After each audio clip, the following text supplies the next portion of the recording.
sentarse. Como usted sabe, si no sabe, ahora lo va a saber. A mí me gusta hacer un comentario antes de comenzar.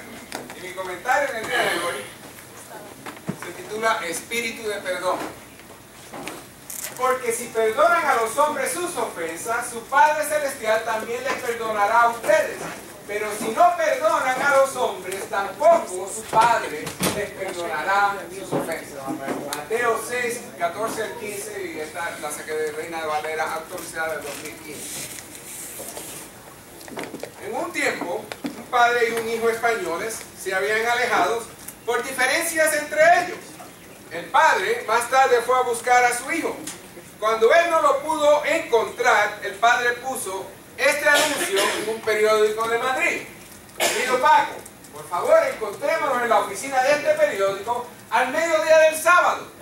Te he perdonado todo, te quiero, tu padre. Simple, ¿no? El padre está diciendo, te he perdonado todo. Vamos a juntarnos nuevamente. ¿Qué sucedió? El sábado al mediodía, 800 pacos se presentaron en la oficina del periódico buscando el perdón. Buscando el perdón y el amor de su Padre. El perdón es una de las acciones más potentes que los cristianos podemos hacer. El mundo no entiende la capacidad o las razones para hacer esto, ya que es antinatural en un mundo donde se vive más bien como perro comiéndose a otro perro. También hay dolor que hay que superar, porque detrás de cada acto de perdón yace la herida de la traición. Pero hay de hecho mucho más dolor, daño emocional, social y físico cuando no perdonamos. Un apologista cristiano de Asia dijo lo siguiente: si se me pregunta qué separa el cristianismo de otras religiones o qué es diferente sobre el cristianismo, ya que no son todas las religiones lo mismo, a fin de cuentas, una de las primeras cosas que me gustaría decir está enlazada en esta sola hermosa palabra: el perdón. El perdón es la diferencia entre nosotros y el mundo. No sé si usted se acuerda, pero Pedro le preguntó a Jesús cuántas veces debía perdonar a un hermano que pecara contra él. Pedro piensa, siendo Pedro, al igual que yo, bueno, sería magnánimo decir 7 veces. Jesús le da esta contestación: no te digo hasta 7, sino hasta 70 veces 7. Wow. Mateo, capítulo 18, verso 22.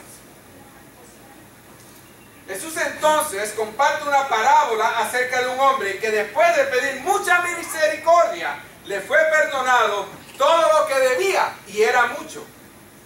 Luego no perdonó a otra persona que le debía poco. En la parábola, el maestro lanza al hombre en la cárcel para que lo torturen hasta que pague su gran deuda. Luego viene la conclusión: así también hará con ustedes mi Padre Celestial si no perdonan de corazón cada uno a su hermano. Mateo capítulo 18, verso 35. Hoy voy a perdonar, y todos nosotros debemos de perdonar a los demás que me han y me hacen daño, porque Dios lo ha ordenado, porque mi propio perdón depende de ellos. Y con eso, por favor, oremos. Señor, perdóname cuando entristezco tu Espíritu Santo por lo que hago, por lo que digo y cómo lo digo. Oh Señor, atiende en tu bondad las súplicas de tu pueblo que clama a ti, y concede que podamos percibir y comprender lo que debemos hacer, y tengamos también la gracia y el poder para cumplirlo fielmente. Oh Dios, protector de cuantos en ti confían, sin quien nada es fuerte, nada es santo, multiplica en nosotros tu misericordia, a fin de que, bajo tu dirección y guía, nos sirvamos de los bienes temporales, de tal manera que no perdamos los eternos. En el nombre de Jesucristo nuestro Señor, el pueblo dice amén. El título de mi homilía para el día de hoy, o predica, se titula Escrituras para meditar cuando nuestro futuro es incierto. Ahora, yo sé que si usted es como yo, no porque tenga pelo blanco, no porque sea bien, es porque a veces se nos olvidan las cosas. Se lo voy a pedir al hermano aquí que empiece a repartir por ese lado. Hay 45 copias, o algunas familias van a tener que compartir. Actualmente, los otros días, el domingo pasado, para ser más específico, conversaba con la hermana Emma. Nos dio muy buenas noticias acerca de ella allá en Guatemala. Tiene su propia casa allá, ¿no? Pero ella me hizo pensar por un comentario que hizo. En un momento u otro, todos nosotros enfrentamos tiempos de incertidumbre. La nación en que vivimos se encuentra en estos momentos sumida en luchas políticas y raciales. No sabemos qué pasará en noviembre. ¿Quién dirigirá esta nación desde el próximo enero de 2017? Tal vez alguno aquí presente se graduó de la escuela secundaria o de la universidad y no tiene idea de lo que va a hacer el próximo mes. Quizás usted acaba de perder su trabajo. O usted acaba de comenzar un nuevo trabajo y se siente abrumado por los retos que se sienten ante usted. Tal vez usted acaba de mudarse a una nueva área donde nadie lo conoce ni usted conoce a nadie. Quizás usted es soltero o soltera y se pregunta si alguna vez va a casarse. Su vida puede incluso ser tan incierta que usted no sabe de dónde saldrá su próxima comida. La realidad es que ninguno de nosotros está seguro en este mundo, excepto en Cristo. Nada es seguro. Nosotros no tenemos garantizada nuestra próxima comida. Ni siquiera está garantizado nuestro siguiente latido.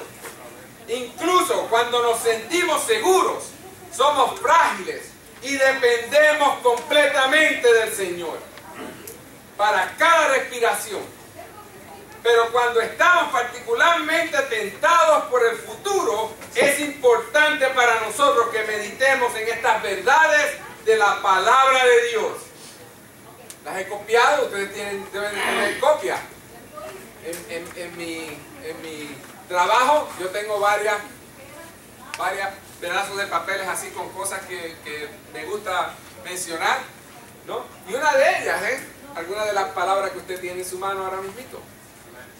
Les recomiendo que si no tiene un lugar en su casa, yo sé que todos nosotros debemos de tener un refrigerador. Aunque sea pequeño, tenemos un refrigerador, ¿no es así? Póngalo ahí. Y cada mañana, léalo.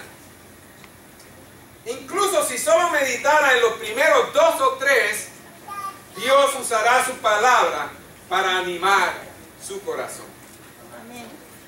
El valor de la sal. Colosenses capítulo 4, verso 6 nos dice: sea vuestra palabra siempre con gracia, sazonada con sal, para que sepáis cómo debéis responder a cada uno.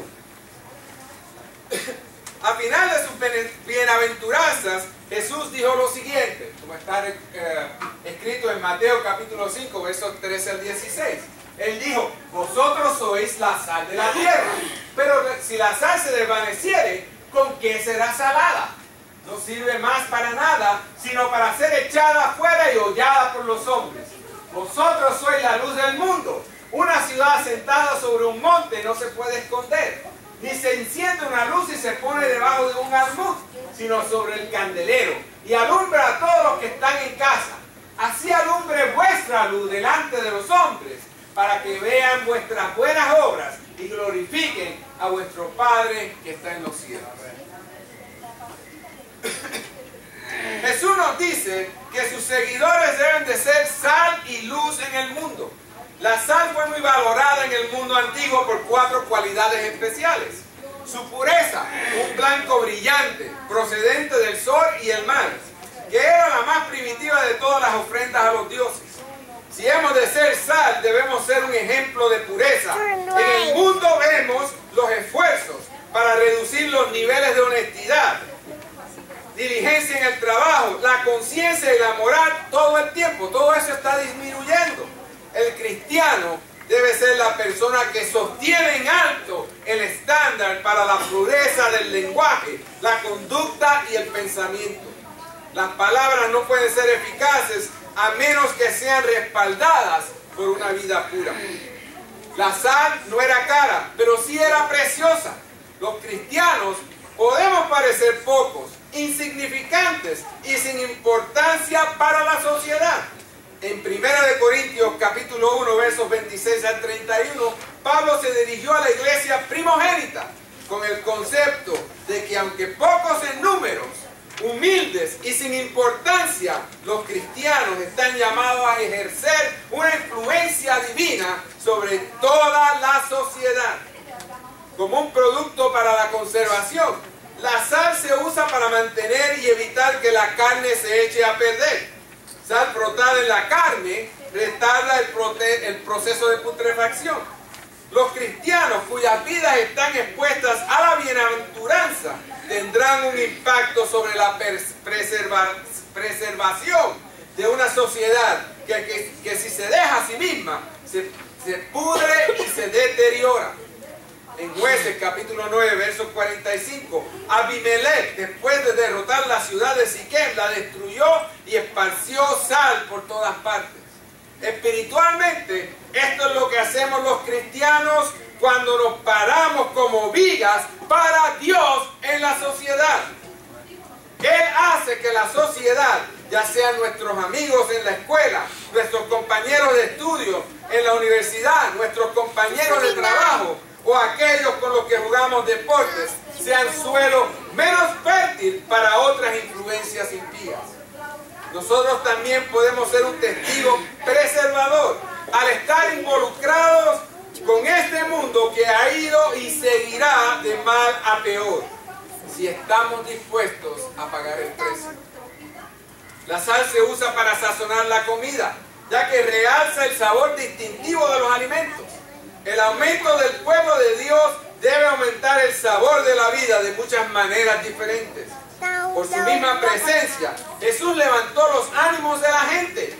Había una cualidad en su vida que no podía ser explicada en términos naturales. Como dice nuestro versículo de hoy, nuestro hablar sobre todo debe ser sazonado con sal. En este contexto, Pablo también habla de no entristecer al Espíritu Santo. El hablar está vinculado al estado espiritual de una persona y tiene un tremendo potencial para construir o derribar, como menciona Santiago capítulo 3, versos del 3 al 12. El recordatorio constante es de no solo decir lo que está permitido, sino cómo se dice. Por nuestra presencia, participación y penetración en la sociedad, en nuestros contactos diarios, en nuestro vecindario y comunidad, debemos de traer el sabor de Cristo a un mundo incrédulo. ¿Cómo debemos responder? Vamos a revisar nuestra conversación y asegurarnos de que está templada con la sal de la pureza de Cristo. La palabra de Dios nos dice en Jeremías capítulo 29, verso 11, porque yo sé los pensamientos que tengo acerca de vosotros, dice Jehová, pensamientos de paz y no de mal, para daros el fin que esperáis. Cuando las cosas hayan llegado al extremo, comenzarán a mejorar. Dios no hace nada a medias. Cuando nosotros estemos bien dispuestos, nos dará liberación completa.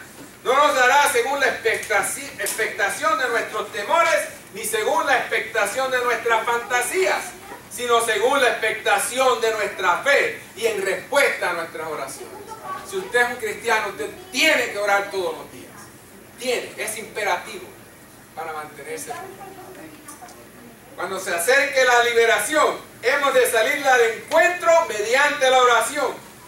Aquí tenemos la norma de una búsqueda feliz. Dice el verso 13 más adelante, en Jeremías 29:13, dice, me buscaréis y me hallaréis porque me buscáis de todo vuestro corazón. Esa palabra por qué en el hebreo es simplemente dos letras, una K y una I latina. Se pronuncia ki, pero es bien importante. ¿Por qué? Porque me buscaréis de todo vuestro corazón. corazón. Tiene que haber una transformación en el hombre, y la mujer, y los niños, y los jóvenes, para que hagan esa búsqueda. No con actitudes o rituales externos, ni por miedo a ulteriores castigos, sino con las características de una búsqueda amorosa. El Salmo 32, verso 8 nos dice: yo te voy a hacer que entiendas, voy a enseñarte el camino que debes seguir y no voy a quitarte los ojos de encima. Y todos nosotros tenemos que estar gritando ¡aleluya! Porque ese es nuestro Dios, eso es lo que Él hace. Dios nos enseña a través de su palabra para que entendamos. Nos enseña el camino y no nos quita el ojo de encima. ¿Por qué?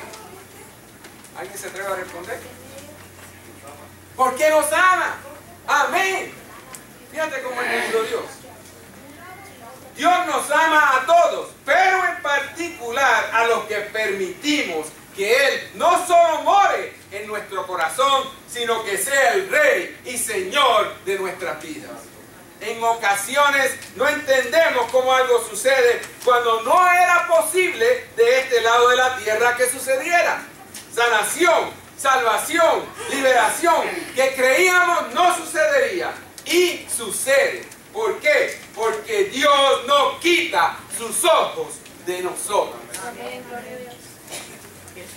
En el capítulo 22 del Evangelio de Lucas, comienza diciendo el verso 31.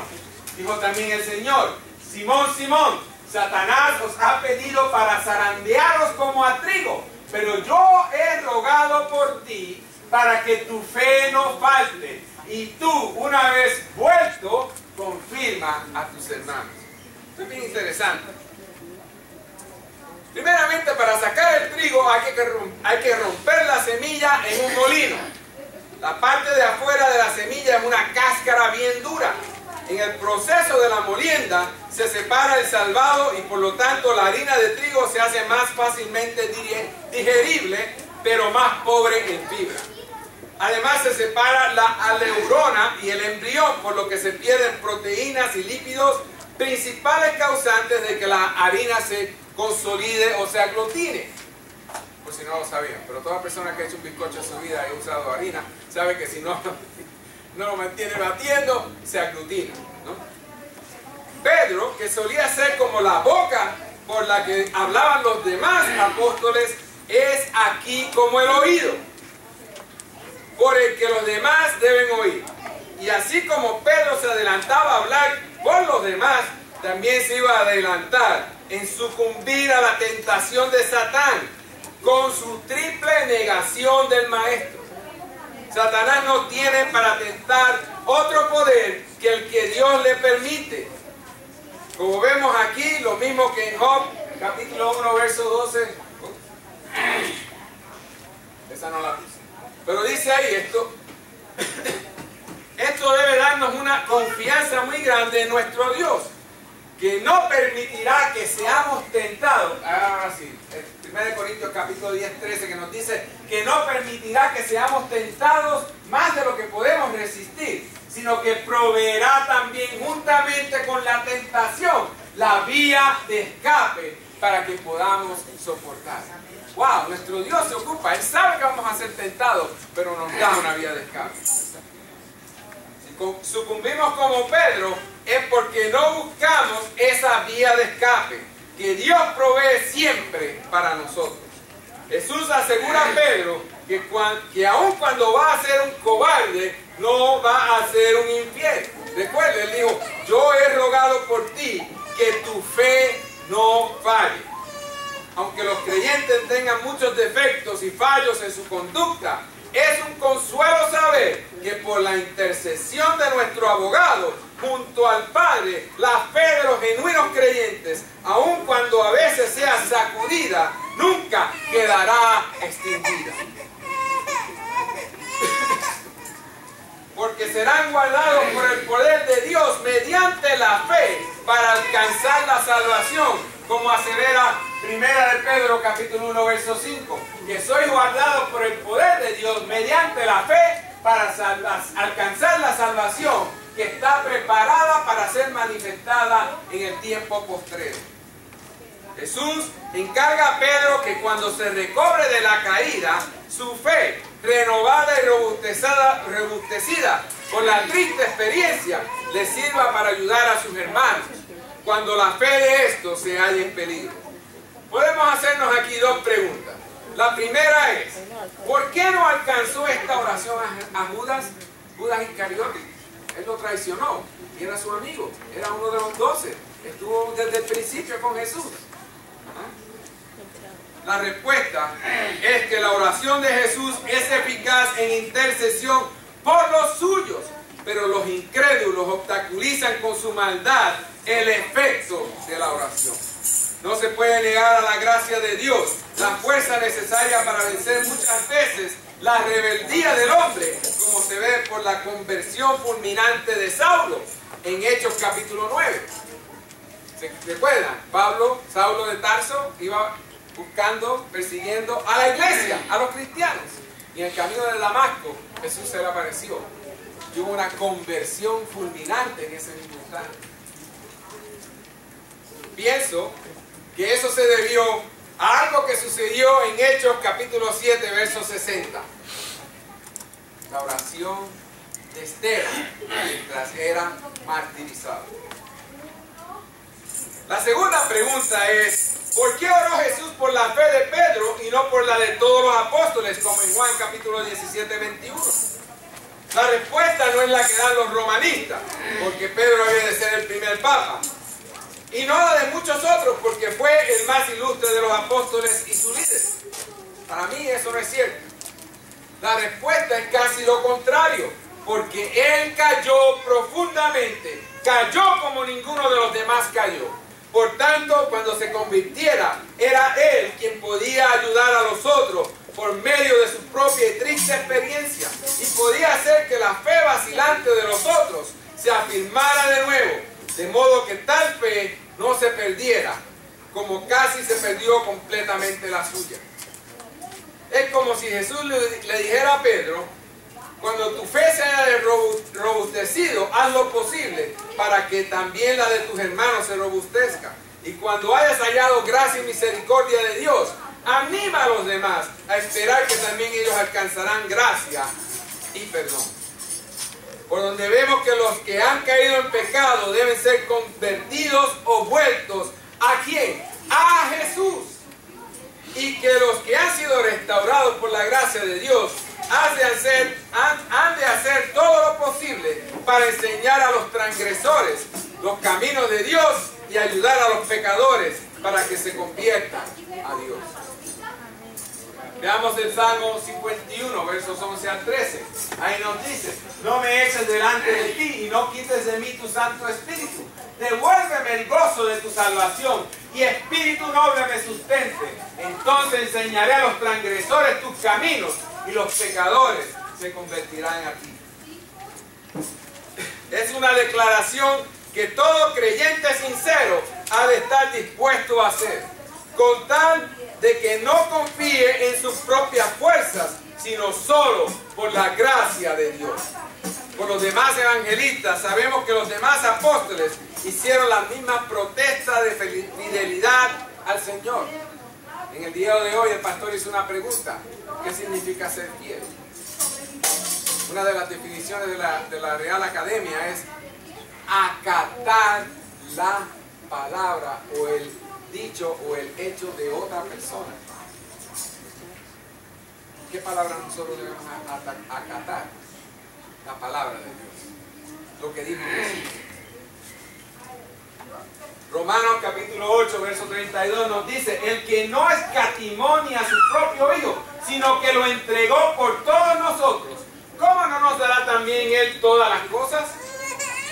El Padre no escatimó, no perdonó a su propio Hijo. El verbo escatimar hace referencia al castigo impuesto. Nosotros los que somos padres escatimamos a nuestros hijos cuando no les imponemos la medida plena del castigo que se merecen. Los jueces escatiman a los criminales cuando no pronuncian una sentencia correspondiente al crimen cometido. Por contraste, no es esto lo que Dios hizo, pues no retiró ni aligeró ni un ápice del castigo pleno que ejecutó sobre su bien amado y unigénito Hijo. Isaías 53:10 nos dice: Jehová quiso quebrantarlo, sujetándolo a padecimiento.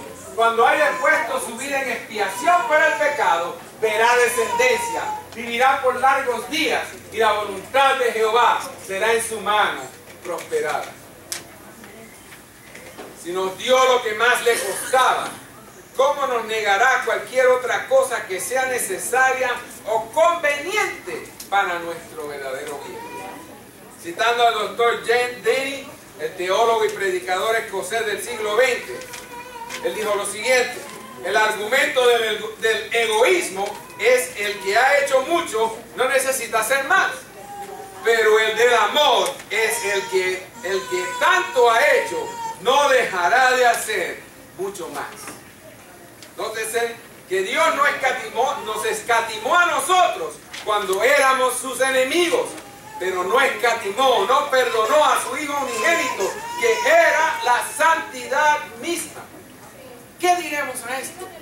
En realidad, no hay palabras humanas que puedan expresar la admiración que esto suscita o debería suscitar en nosotros. La palabra de Dios en Proverbios capítulo 23, versos 17 al 18 nos dice: no abrigues en ti envidia por los pecadores, sino mantente siempre en el temor del Señor. Lo cierto es que hay un futuro y tu esperanza no se verá frustrada. La exhortación a no envidiar a los pecadores la podemos ver también en Salmos 37:1, 73:3, y comprende el fin de ellos, ¿no? Más merecen compasión que envidia los pecadores. Hemos de ser temerosos de Dios y contentarnos con el cumplimiento de su voluntad y la contemplación de su gloria. No debe confundirnos el presente cuando hay un mañana que el pecador recibirá su castigo y la esperanza del justo no resultará fallida. Todos nosotros tenemos una esperanza, la esperanza de la vida eterna. Podemos descansar en esa esperanza porque nuestro Dios es fiel. Jesús dijo lo siguiente en Mateo capítulo 6, versos 31 al 33, usé la Reina Valera 2007. Por lo tanto, no se preocupen ni se pregunten qué comeremos o qué beberemos o qué vestiremos, porque la gente anda tras todo esto, pero su Padre Celestial sabe que ustedes tienen necesidad de todas estas cosas. Por lo tanto, busquen primeramente el reino de Dios y su justicia, y todas estas cosas les serán añadidas. Si hemos escogido servir a Dios y nos ponemos en Él, toda nuestra confianza, sigue como consecuencia natural que debemos desechar toda ansiedad acerca de las cosas necesarias para la vida. Jesús nos invita a no sentir ansiedad ni preocupación acusante por las cosas necesarias, como el comer y el vestir. Por tanto, como consecuencia de lo que acabo de decir, Jesús nos dice, como dueño, legislador, salvador y esposo de nuestras almas: no os afanéis. Pensar y ocuparse en las cosas necesarias para la vida y trabajar para ganarse sustento es algo no solo legítimo, sino perceptuado por Dios. Pero lo que Jesús prohíbe es la ansiedad atormentadora que perturba el gozo en el Señor, la paz del Espíritu, el sueño reparador y el disfrute de las bendiciones que recibimos de Dios. Tal ansiedad tiene como fondo una falta de fe.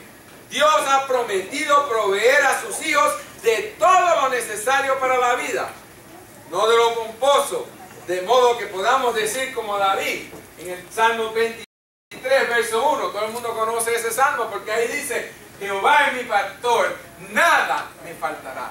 Nada, absolutamente nada. Todo lo que necesitamos lo podemos encontrar en Jesús.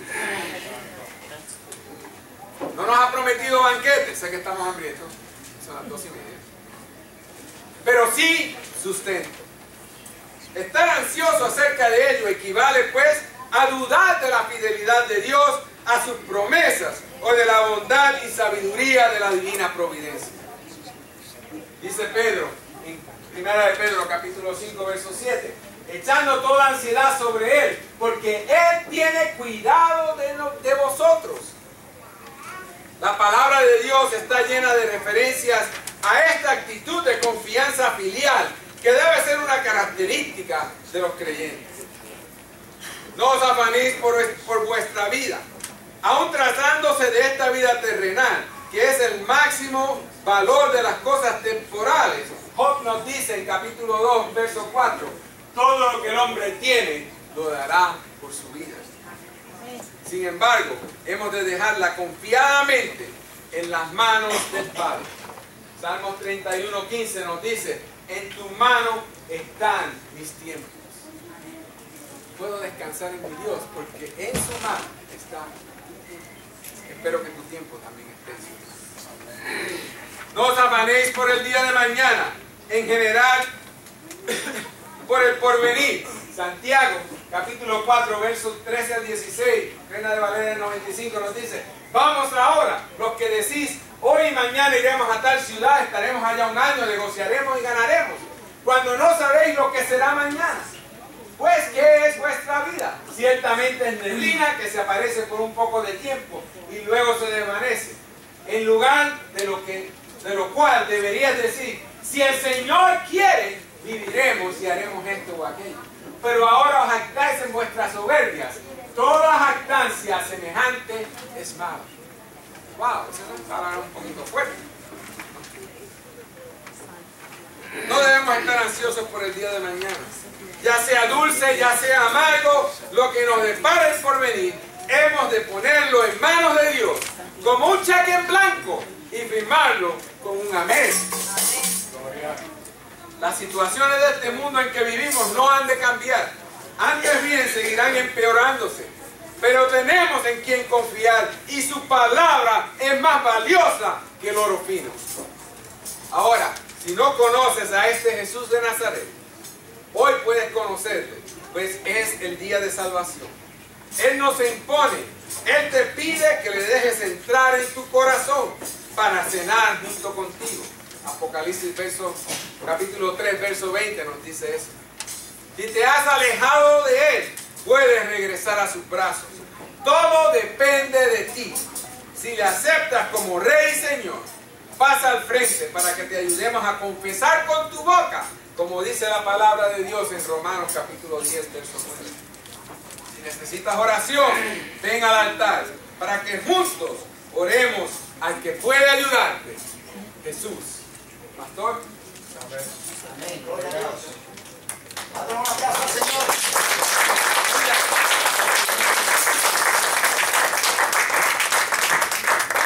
Si alguien todavía no ha recibido al Señor como su Salvador personal, ahora es el momento de venir y confesarlo con su boca, como dijo el hermano. Capítulo 10, versículo 9 de Romanos. Que si confesares con tu boca que Jesús es el Señor y creyeres en tu corazón que Dios le levantó de los muertos, para la gloria de Dios Padre serás salvo. Porque con el corazón se cree para justicia, pero con la boca se confiesa para salvación.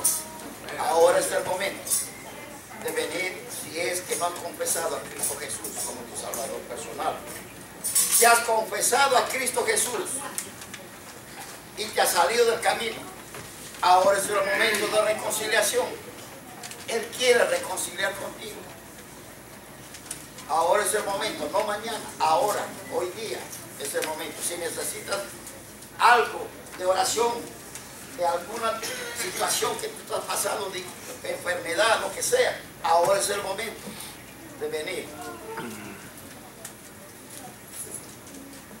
No esperes que se agrave la situación. La ayuda está en Cristo Jesús. Ahora es el momento. Amén, gloria al Señor.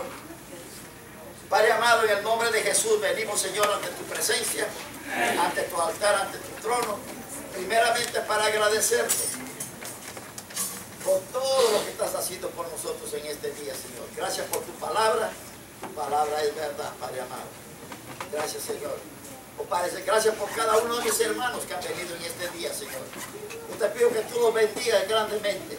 Suple sus necesidades de acuerdo a tus riquezas en gloria, Padre amado.